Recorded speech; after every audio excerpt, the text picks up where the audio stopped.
Shalom pemirsa dimanapun Anda berada, adalah satu sukacita kita dapat kembali bertemu untuk mempelajari kebenaran firman Tuhan melalui buku pelajaran sekolah sahabat kita, di mana kita akan terus membahas melalui surat Petrus yang pertama dan surat Petrus yang kedua. Adalah suatu pengalaman Petrus ketika Tuhan merubahkan kehidupan dia. Ini ada juga suatu kerinduan kita, bagaimana Tuhan juga merubah kehidupan pribadi lepas pribadi kita. Dan Tuhan memanggil kita, gembalakanlah domba-dombaku. Adalah suatu sukacita kita dapat menjadi saksi mata Tuhan di tengah kehidupan saat ini. Biarkanlah sebelum kita mempelajari pelajaran kita hari ini, kita dapat mengundang orang-orang yang kita kasih dalam rumah tangga kita ataupun teman-teman, sanak saudara kita yang rindu untuk belajar. Tidak ada salahnya kita undang belajar bersama-sama.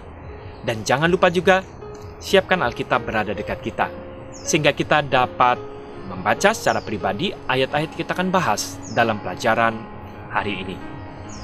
Judul pelajaran kita pada hari ini adalah Firman dalam Kehidupan Kita. Sebagaimana kita dapat melihat, Petrus sangat menekankan mengenai pentingnya kitab suci itu atau firman itu sendiri. Kita dapat membaca dalam 2 Petrus 1 ayat 19 sampai 21 ya. 2 Petrus 1 kita dapat buka bersama-sama ayat 19 sampai ayat 21. Ayat 19, dengan demikian kami makin diteguhkan oleh firman yang telah disampaikan oleh para nabi. Alangkah baiknya kalau kamu memperhatikannya, sama seperti memperhatikan pelita yang bercahaya di tempat yang gelap, sampai fajar menyingsing dan bintang timur terbit bersinar di dalam hatimu. Ya. Ayat 20, yang terutama harus kamu ketahui ialah bahwa nubuat-nubuat dalam kitab suci tidak boleh ditafsirkan menurut kehendak sendiri. Sebab tidak pernah nubuat dihasilkan oleh kehendak manusia, tetapi oleh dorongan daripada Roh Kudus, orang-orang berbicara atas nama Tuhan. Apa yang ingin Petrus coba tekankan? Salah satu sukacita yang kita dapat peroleh untuk mengenalkan Tuhan saat ini adalah kebenaran akan firman Tuhan ini. Pada saat itu tentu Petrus belum melihat dalam satu bentuk buku ini. Masih tulisan para nabi, yaitu adalah hamba-hamba Tuhan di perjanjian lama. Itu adalah surat-surat yang Petrus bacakan yang menguatkan dia. Sekarang ini kita tentu lebih berbahagia. Kita telah melihat begitu lebih lengkap lagi kebenaran-kebenaran firman Tuhan yang dituliskan. Tapi seringkali kita begitu sibuk, kita tidak punya kerendahan hati. Kita disibukkan dengan pekerjaan-pekerjaan, hobi-hobi kita, tontonan-tontonan, dan hal-hal yang lain, sehingga kita tidak mempunyai waktu membaca surat cinta Tuhan ini yang dapat menerangi kehidupan kita. Petrus mengangkat, biarkanlah firman ini menjadi terang, menjadi terbit fajar dalam setiap kehidupan kita. Kita dapat mengenal Tuhan yang sesungguhnya melalui kebenaran firman Tuhan ini. Ini yang seharusnya menjadi suatu hal prioritas dalam kehidupan kita. Dalam 2 Petrus 1 ayat 19 sampai 21, Petrus menegaskan dengan kuat tentang pentingnya kitab suci terhadap pengalaman kekristenan kita dan terhadap sebuah inspirasi ilahi, yaitu adalah kebenaran akan kitab suci tersebut. Jadi maksudnya jelas dalam 2 Petrus 1 ayat 21, kitab suci bukanlah produk dari kehendak manusia, karangan manusia, seperti buku-buku yang lain.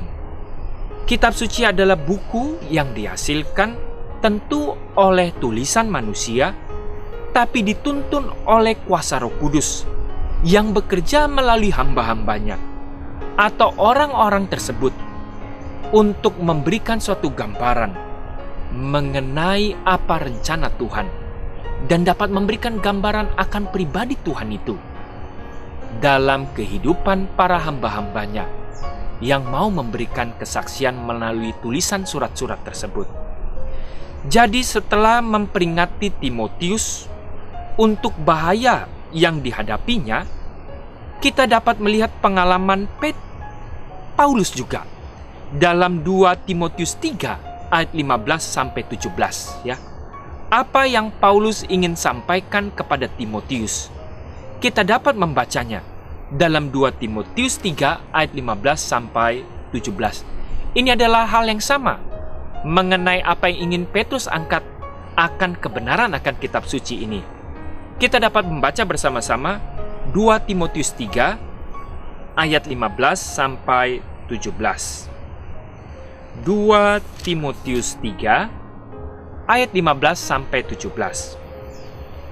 Ingatlah juga bahwa dari kecil engkau sudah mengenal kitab suci. Ini kata Paulus kepada Timotius, yang dapat memberi hikmat kepadamu dan menuntun engkau kepada keselamatan oleh iman kepada Kristus Yesus. Ya, keselamatan itu hanyalah oleh iman. Tapi kitab suci ini yang menuntun untuk kita dapat mengerti iman Yesus itu. Segala tulisan yang diilhamkan Tuhan memang bermanfaat untuk mengajar, untuk menyatakan kesalahan, untuk memperbaiki kelakuan, untuk mendidik orang dalam kebenaran. Dengan demikian, tiap-tiap manusia kepunyaan Tuhan diperlengkapi untuk perbuatan baik. Ini adalah fungsi daripada kitab suci itu sendiri, agar dapat menuntun kita. Dan firman ini adalah Yesus itu sendiri dan mengenai gambaran akan Tuhan itu sendiri. Jadi, kita dapat kembali melihat bagaimana Paulus memperingati Timotius untuk bahaya yang dihadapi mengenai keadaan umat-umat atau gereja-gereja pada saat itu. Paulus memberikan gambaran singkat akan pentingnya daripada pengertian kita akan kitab suci. Karena semua tulisan yang diilhamkan Tuhan memang bermanfaat untuk mengajar. Ini dapat diberikan gambaran sebagai doktrin-doktrin. Firman Tuhan itu juga dapat menyatakan kesalahan. Firman Tuhan itu dapat memperbaiki kelakuan kita. Dan tentu untuk mendidik kita di dalam kebenaran. Doktrin adalah ajaran-ajaran gereja. Doktrin tentu menyatakan keyakinan umat tentang berbagai topik-topik yang dituliskan oleh Alkitab yang dianggap penting oleh firman Tuhan. Idealnya, setiap doktrin haruslah berpusat hanya kepada kasih Kristus. Dan masing-masing harus mengajarkan kepada kita sesuatu yang menolong kita mengetahui bagaimana hidup itu menurut kehendak Tuhan. Dan itulah yang akan menyempurnakan. Kasih Kristus yang menyempurnakan kita bertumbuh agar selaras dengan kehendak Tuhan. Roma 12 ayat 2, itulah yang disebut dengan bagaimana kita itu menurut kehendak Tuhan yang menuntun kepada kesempurnaan. Bimbingan.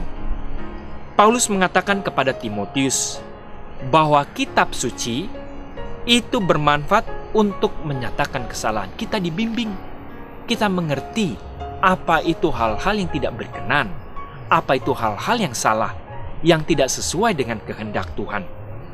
Ini akan memperbaiki kelakuan kita. Dan untuk mendidik orang dalam kebenaran, Petrus memberikan pendapat yang sama ketika ia mengatakan nubuat dalam kitab suci adalah seperti pelita yang bercahaya di tempat gelap. Ya, dia menerangi kita sehingga kita meninggalkan hal-hal yang salah tersebut. Dengan kata lain, kitab suci memberikan bimbingan tentang bagaimana sebaiknya kita menjalani hidup dan perilaku mana yang benar dan perilaku yang salah. Diilhami oleh Roh Kudus, kitab suci tidak lain adalah kehendak Tuhan yang dinyatakan. Dia masih terus berkomunikasi. Untuk itulah sebenarnya hari demi hari dalam kehidupan kita, apakah kita mau berkomunikasi dengan Tuhan? Komunikasi adalah suatu hal yang penting untuk kita dapat mengenal lawan bicara kita, pribadi yang dekat itu. Kita perlu waktu untuk kita dapat berkomunikasi. Dan salah satu komunikasi yang terbaik saat ini adalah ini yang Tuhan titipkan. Kita dapat membaca. Ambil waktu kita dan seluruh rumah tangga kita. Tentu adalah hal yang indah kita didik anak-anak kita, supaya dia juga mempunyai waktu pribadi untuk berkomunikasi dengan Tuhan. Dan yang berikut yang kita dapat lihat, firman Tuhan ini adalah hikmat kepada keselamatan. Takut akan Tuhan adalah sumber hikmat. Jadi biarkanlah kita menggunakan hikmat Tuhan, bukan mengandalkan diri sendiri atau hikmat-hikmat dunia ini yang ajarkan. Tentu perlu kita belajar, tentu kita perlu menggunakan teknologi-teknologi dunia ini, tapi sumber dasar daripada prinsip kita hendaklah hikmat takut akan Tuhan. Ketika dia mengatakan bahwa Alkitab memberi hikmat kepada keselamatan di dalam 2 Timotius 3:15, Paulus menunjukkan bahwa kitab suci mengarahkan kita ini kepada Yesus sebagai sumber hikmat itu. Yesus adalah teladan kita. Paulus menunjuk bahwa Yesus adalah keselamatan dibangun pada keyakinan bahwa Yesus itu telah mati di kayu salib, memberikan jalan keluar untuk menyelesaikan permasalahan daripada dosa-dosa kita. Doktrin, bimbingan moral, hikmat akan keselamatan. Tidaklah heran, firman Tuhan adalah seperti pelita yang bercahaya di tempat gelap sampai fajar menyingsing dan bintang timur itu bersinar dalam hati kita. Bintang timur itu adalah Yesus itu sendiri, firman itu sendiri. Biarkanlah dia terbit di dalam kehidupan kita.